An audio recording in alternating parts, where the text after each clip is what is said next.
Messieurs, bonjour. Mon nom est Sébastien Saint-Pierre et bienvenue à cette quotidienne de la vie agricole. Aujourd'hui, aux alentours de la table, M. Christian Ponce, M. Michel Saint-Pierre et à l'animation, M. Yannick Patelli. Messieurs, bonjour. Bonjour Sébastien. Bonjour Sébastien. Bonjour Michel. Bonjour Christian. Et bonjour à William en Suisse. Alors, on vous habitue dans la quotidienne à vous faire découvrir plusieurs personnalités à travers le monde en dehors du Québec. Depuis quelques années avec Michel, depuis 3 ans, on a rencontré souvent Jean-Marie Séroni, l'agroéconomiste, Étienne Fourmont, le producteur laitier en Normandie. Récemment, on était avec Anne Prost, la papesse de la gastronomie à Lyon. Et le hasard fait que cette année, il y a eu beaucoup de déplacements de la vie agricole, en fait, à l'extérieur. Alors, un peu avec Michel lorsqu'on a fait la mission en fait en Normandie, mais Christian nous a entraînés en fait dans le Cantal récemment avec les céréaliers du Québec, et lui dans ses voyages un petit peu avant, un petit peu après, il est allé jusqu'en Suisse, et en Suisse il a rencontré William Wissmuller. William Wissmuller, c'est une 3e génération d'agriculteurs en gruyère. À la base, vous nous direz, je pense, apprenti fromager, mais maintenant maître fromager. Et vous avez même été médaillé d'or pour votre gruyère AOP au Swiss Cheese Award en 2002. Bonjour William. Et bonjour tout le monde, et bonjour les amis du Québec. Beaucoup de plaisir d'être là avec vous. Alors c'est rare qu'on ait des gens de la Suisse. Je pense que de même dans la quotidienne, Michel, si je ne me trompe, je pense que pour ma part, peut-être que l'Institut a déjà fait une émission avec la Suisse. Mais pour ce qui est... J'y étais pas. Mais je pense que l'Institut a fait une émission avec la Suisse. Mais pour la vie agricole, pour notre quotidienne de la vie agricole, c'est effectivement une première. On a eu plusieurs avec des correspondants en France, dont Anne. On en a eu un peu en Angleterre aussi. Oui, en Angleterre aussi, à Londres, avec Mme Condès. Voilà. Alors, William, en fait, expliquez-nous, parce qu'en fait, d'abord, vous vous êtes situé tout près de Gruyère, et Christian va pouvoir nous en parler aussi, parce que Christian, il a vu de ses propres yeux, en fait, Château Gruyère. Expliquez-nous comment on vit, en fait, à travers cette 3e génération de fabricants de gruyère. Alors écoutez, donc effectivement, je suis en Gruyère, je dirais, on est à peu près à 25 minutes de la capitale de la Suisse, à Berne, mais on est aussi à 25 minutes de Lausanne, donc on est assez bien centré en Suisse romande. La Gruyère, c'est un pays du fromage, un pays touristique par définition, dans les préalpes fribourgeoises, dans le canton de Fribourg. Et je suis effectivement d'origine paysanne. Donc mon grand-père, mon arrière-grand-père était paysan, mon père également, et puis assez normalement finalement je me suis dirigé dans ce monde plutôt du fromage et de la fabrication. Mais vous êtes donc agriculteur de famille, mais en fait vous êtes transformateur aussi en fait. Alors aujourd'hui je ne suis plus, j'ai été pendant jusqu'à l'âge de 40 ans fromager, c'est-à-dire j'ai fait l'apprentissage à 16 ans. J'ai fait l'école de fromagerie à 22 ans. J'ai fait la maîtrise de fromager à 25 ans. Et je suis devenu aussi à 25 ans ce qu'on appelle chez nous acheteur de lait, c'est-à-dire choisi par une coopérative fromagère locale pour transformer le lait de la société de fromagerie de mon village. Et j'ai fait ça jusqu'à l'âge de 40 ans, où là j'étais véritablement le fromager du village qui réceptionnait matin et soir le lait des producteurs de son village, de mon village. Le lait des producteurs de votre village, est-ce qu'il y a une caractéristique qui fait en sorte qu'il est le lait pour faire une gruyère? Est-ce qu'il y a un cahier de charge? Est-ce qu'un des producteurs sont astreints à des règles très précises pour pouvoir faire un gruyère ou un bon gruyère? Absolument. Donc, on fait partie d'une zone AOP. Donc, le gruyère AOP est une zone de production définie, régionalement, donc définie au niveau de la Suisse romande. Et vous avez raison de le relever. On travaille avec du lait de non-ensilage, c'est-à-dire qu'on travaille avec du lait. Donc, je dirais les producteurs de lait nourrissent leur bétail avec du fourrage vert et du fourrage sec, sans alimentation fermentée, qui pourrait créer des problématiques de fermentation sur les fromages. Si c'était par exemple du silo ou de l'ensilage, ça c'est absolument exclu. Donc on a effectivement cette exigence qui demande aux producteurs de lait un peu plus de travail au niveau du fourrage, de travailler le fourrage. mais c'est surtout pour garantir la conservabilité des fromages, et notamment du gruyère AOP, puisqu'on est au cœur de la zone de production fromagère gruyère AOP. Comment ça se passe avec la relation avec les producteurs, justement, entre les transformateurs, les producteurs, à cause des exigences qui sont demandées aux producteurs? Est-ce qu'ils sont prêts à ça? Alors, est-ce qu'ils sont compensés? Est-ce que c'est des aides de l'État particulières qui viennent en support? Alors disons, les filières sont devenues autonomes aujourd'hui.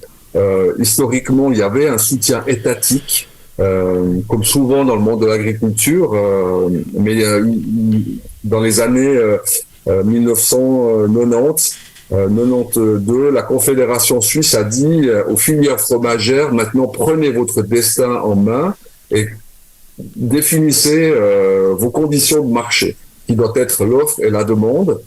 Et c'est sur cette base-là que finalement l'interprofession du gruyère AOP s'est créée. Cette interprofession est composée de producteurs de lait, de fromagers et d'affineurs. C'est une sorte de grande corporation qui défend finalement l'attractivité de cette filière avec une sorte de régulation sur les quantités et qui permet aussi de garantir un certain prix du lait favorable aux producteurs de lait. Donc c'est ça le point, c'est que le marché permet le prix pour le producteur d'avoir un prix qui répond aux exigences qu'il a. Il y a aussi la question de race. Est-ce qu'il y a une race en particulier là, qui Alors, non, pas particulièrement pour le gruyère AOP. Il n'y a pas de races qui sont spécifiquement exigées, mais quand même, on est quand même sur des races laitières. Quand même, la fribourgeoise, c'est quand même des races laitières qui sont assez de la région. Oui, donc qui sont habitués de brouter dans les Alpes. Ils sont, exactement. Donc c'est pas la grosse Holstein qu'on connaît ici dans nos étables. Pour comprendre, quand vous avez dit, William, il y avait un support étatique, puis à un moment donné, l'État a dit, organisez-vous avec le marché, puis on va trouver une entente dans la filière pour que tout le monde y trouve son compte. Oui. Est-ce que, je ne sais pas si vous connaissez un peu le système du Canada, est-ce qu'on peut considérer que le support étatique, est-ce que c'était le même système qu'ici, avec des quotas, la gestion de l'offre, qui était gérée par un support d'État, en fait? Est-ce que vous aviez un système de quotas comme la France l'avait aussi ou... Oui, alors à l'époque, oui. Si vous voulez... cette notion de quota, c'est un aspect du fonctionnement et du garantie d'un revenu aux producteurs de lait. Il y a toujours, malgré tout aujourd'hui, un soutien étatique. Malgré tout, c'est jamais vraiment 100% autonome. La Confédération, de par sa constitution, qui veut que le peuple suisse soutienne son agriculture, donc il y a une base légale qui permet à la Confédération d'allouer des subventions et des soutiens, je dirais, à toute cette activité agricole, au-delà même, je dirais, du prix du lait. Donc on contrôle quand même un petit peu l'agriculture par le biais de subventions, en lui imposant à l'occasion des prérogatives pour le bien-être animal. Il y a quand même quelques incitations en termes de durabilité à l'écologie. C'est ça, des incitatifs liés à l'environnement. Est-ce qu'il y a aussi des incitatifs liés à la qualité du paysage? On entend souvent dire, je ne sais pas si c'est une rumeur, mais en tout cas on dit toujours en Suisse, les agriculteurs reçoivent même des subventions pour garder les vaches au champ. Est-ce qu'il y a encore ce côté, on veut un paysage agréable pour les touristes et on paye pour? Absolument, ça existe toujours, notamment dans les alpages, où finalement le paysan reçoit par tête de bétail un soutien pour alper son bétail, oui, absolument. C'est une vraie volonté constitutionnelle de voir des vaches dans les montagnes suisses. Toi, Michel, qui a été sous-ministre longtemps à ministère de l'Agriculture, j'imagine qu'il n'y a personne qui a jamais soumis l'idée qu'on pourrait mettre les vaches au champ et puis qu'on aiderait les agriculteurs à mettre les vaches au champ? Non, ça se parle maintenant de plus en plus. Je pense que c'est une question de bien-être animal qui devient là, le facteur qui va amener graduellement, à mon avis, un certain nombre de règles où les vaches vont devoir, les producteurs vont avoir l'obligation pour un certain nombre de mois. Ici, évidemment, il faut tenir compte de l'hiver et d'une période pour laquelle il est difficile de le faire, mais ça sera peut-être l'équivalent de 4 mois, une chose qui ne se faisait pas jusqu'à présent. Mais oui, ça se faisait chez quelques producteurs de façon individuelle, mais sur une base, je dirais, plus large, non. On avait surtout des troupeaux qui étaient soit attachés, ce qui est peut-être on était les derniers de avec cette pratique-là, mais de plus en plus en stabilisation libre, mais pas nécessairement en allant dehors. Alors je pense que ici, alors que chez vous, c'est tout à fait normal, c'est dans les pratiques, je dirais, ancestrales, littéralement. Oui, vous avez tout à fait raison. Donc effectivement, on est dans cette orientation de que le bétail fait partie un peu de toute cette activité agricole où l'animal en lui-même doit être considéré, et c'est de plus en plus ce qui se passe aujourd'hui. Les gens sont attentifs aux conditions de production. L'agriculture est quand même un petit peu sous l'œil de la communauté qui est assez critique à l'occasion. Et c'est vrai que c'est aussi un message que l'agriculture doit donner aussi à ses consommateurs. Nous sommes sensibles, nous voulons faire notre métier, produire du lait dans des conditions respectueuses de notre bétail, et peut-être à l'avenir un peu moins en quantité, mais peut-être toujours plus en qualité. Alors Christian, toi qui es allé à Gruyère récemment, en fait, tu as vu de tes propres yeux en fait, la Suisse et comment se passait en fait l'agriculture en Suisse, mais tu as aussi goûté en fait aux produits. Alors, au-delà du gruyère, je pense que tu as goûté à la fondue Wismiller, en fait, parce qu'il y a une particularité en fait chez William Wismiller, c'est le fromage à fondue, c'est ça? En fait, oui, j'ai eu la chance d'être accueilli par William et Joël à travers Joël, mais William nous a accueillis bras ouverts dans son pied-à-terre qui l'été nourrit les touristes et les randonneurs, qui a une vue magnifique. On a mis quelques photos, c'est une vue magnifique, c'est un cadre original et on va dire vivant au sein même de la Gruyère. La fondue, que dire, si ce n'est que, elle a quand même été promue produit AOP, et surtout, elle a fait partie de l'inscription au Goemio, ce qui, je crois, était quand même pas mal le seul, William. Alors, j'ai cherché, mais je ne crois pas que j'en ai trouvé d'autres. Non, alors effectivement, la labellisation, la reconnaissance Goemio en 2016 était le premier produit suisse gourmet labellisé par Goemio, où j'avais été donc à Lyon faire une dégustation à toute l'équipe des dégustateurs de Goemio que j'avais rencontré à l'époque. Mon message était le suivant, c'est que la fondue, c'est de la gastronomie, et la gastronomie, ça peut être aussi un mets élaboré par un chef étoilé ou de grande renommée, mais la gastronomie, c'est aussi un quotidien, c'est aussi un produit du terroir, c'est aussi un produit local, et c'est souvent, et c'est même presque toujours, un moment convivial. Et c'est ce message-là que j'ai voulu cultiver à travers mon métier de fromager et à travers cette fondue qui est tellement typique en Suisse et bien au-delà évidemment. Et je suis devenu un petit peu un messager d'un chemin de vie qui était le mien en fait, où j'étais fils de paysan, transformateur de lait, et je suis devenu un gastronome, je l'étais certainement déjà, où j'essaye d'appliquer toute cette philosophie de la gastronomie autour d'un mets aussi simple que la fondue au fromage suisse. Et alors, je confirme que pour y avoir goûté, accompagné d'un somptueux vin blanc, c'est de la gastronomie, c'est même de la haute gastronomie. Mais d'ailleurs, les chefs disent souvent que la gastronomie, ça part d'un très bon produit. Ça prend un très bon chef, c'est sûr, mais je pense que c'est Pierre Miécas qui nous disait récemment, quand on l'a vu au Val de Rungis, mais même récemment dans une émission ici, Pierre Miécas, qui est un ancien chef aussi, qui disait à la base, si t'as pas un très très bon produit, t'as pas de très bonne gastronomie. Tout à fait. On peut avoir un très bon produit et avoir un mauvais résultat si le chef est pas bon. Mais on peut avoir un très bon chef et un très mauvais résultat si le produit n'est pas bon. Donc, à la base, c'est la base comme dans tout.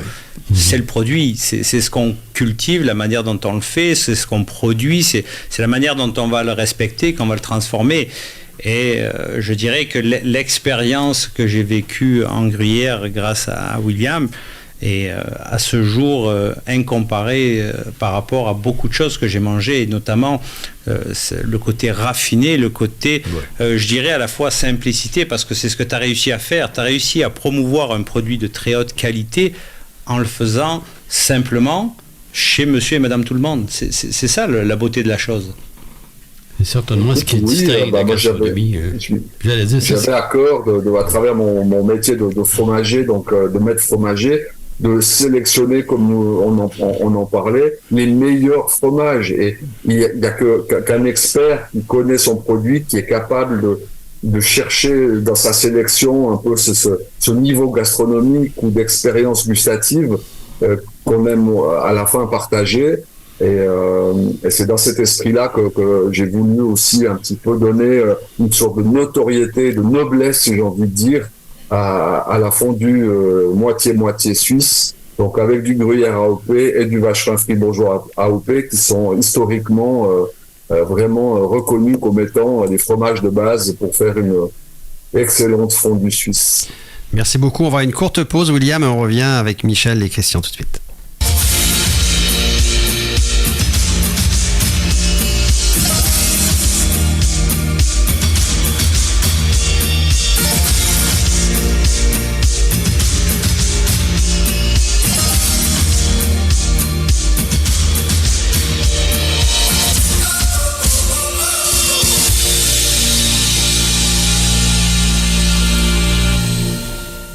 La vie agricole, ce n'est plus seulement un journal et ses 100 000 lecteurs.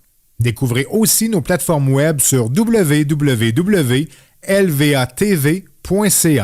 et écoutez nos podcasts dans 13 radios FM à travers le Québec et l'Ontario francophone.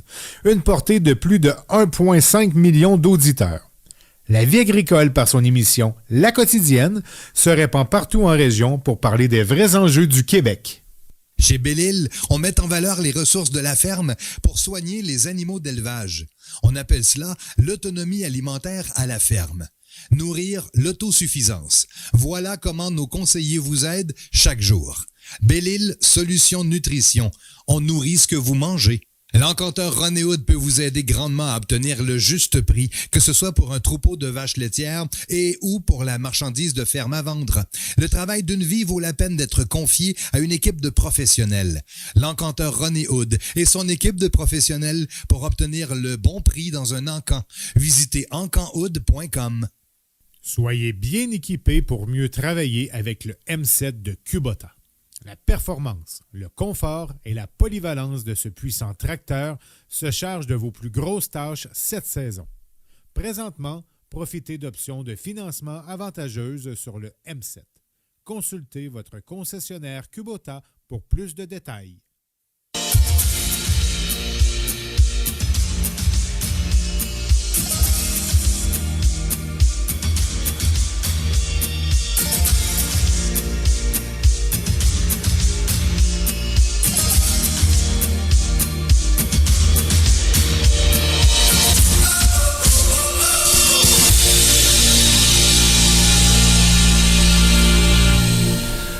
Alors bonjour, bon retour dans la quotidienne. Nous sommes aujourd'hui avec William Wissmuller. Nous sommes en Suisse, à quelques kilomètres de Gruyère. Un invité que Christian a rencontré il y a quelques semaines, qui maintenant est dans notre émission et qui fait partie donc des invités internationaux que nous recevons dans la quotidienne maintenant régulièrement.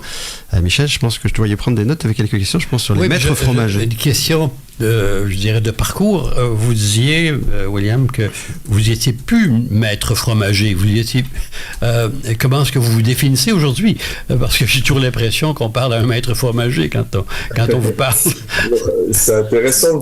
Je pense que j'ai un parcours de vie qui est assez atypique et conduit un peu par l'instinct.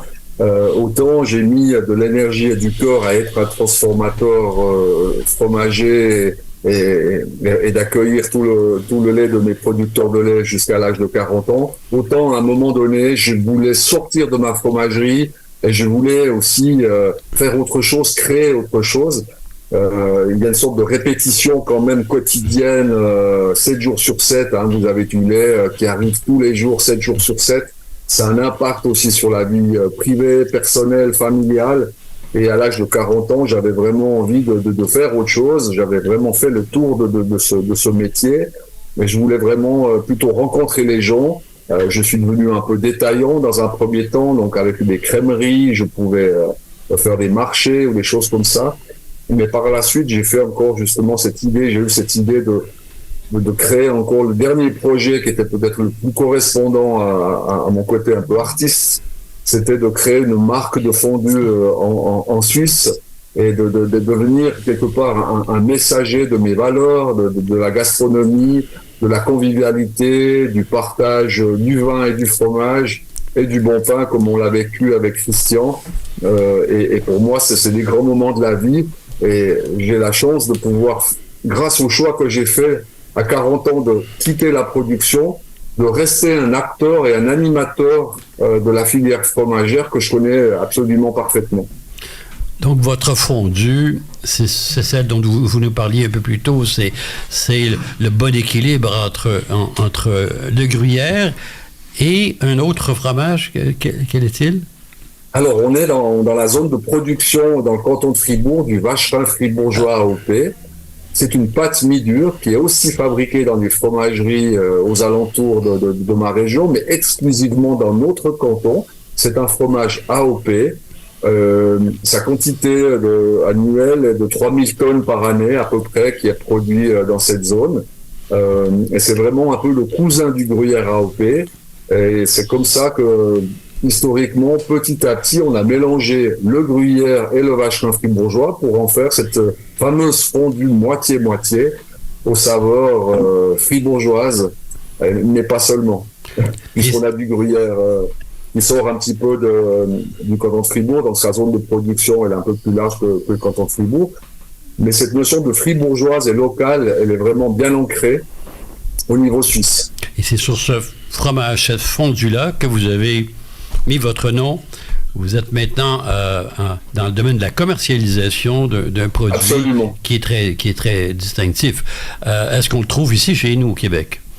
Alors, écoutez, non, parce que j'ai souvent de la demande, pour être honnête, mais chaque chose en son temps aussi, peut-être. J'ai mis du temps pour essayer de créer autour de moi quelques postes de travail. C'est pas si simple quand vous êtes seul avec une idée dans la tête, au milieu des dinosaures industriels de l'agroalimentaire. C'est pas facile de s'extraire. Mais disons que si j'arrivais à rencontrer au Canada un importateur qui croit en nous, en mon message, et qui a la capacité de diffuser notre marque au Québec, au Canada, ce serait un immense plaisir et une grande fierté de pouvoir le faire, peut-être grâce à votre émission. On peut prendre note de ça. On peut prendre note. Il y a des salons agroalimentaires. Christian pourra te référer les Ciales de ce monde au Canada, à Toronto et à Montréal, entre autres. Oui, puis tel que discuter un peu avec ton équipe, on est déjà en train de regarder. Je suis en attente de retour sur certains distributeurs locaux, mais encore là, je crois que l'importance quand on distribue un produit de cette qualité-là, il faut avoir le bon distributeur. Et il faut surtout que la personne comprenne ce qu'il fait. On ne peut pas distribuer un produit si on ne devient pas distributeur de fromage si avant on vendait des voitures ou des avions. C'est chacun son métier. Donc là, on est encore dans cette phase-là.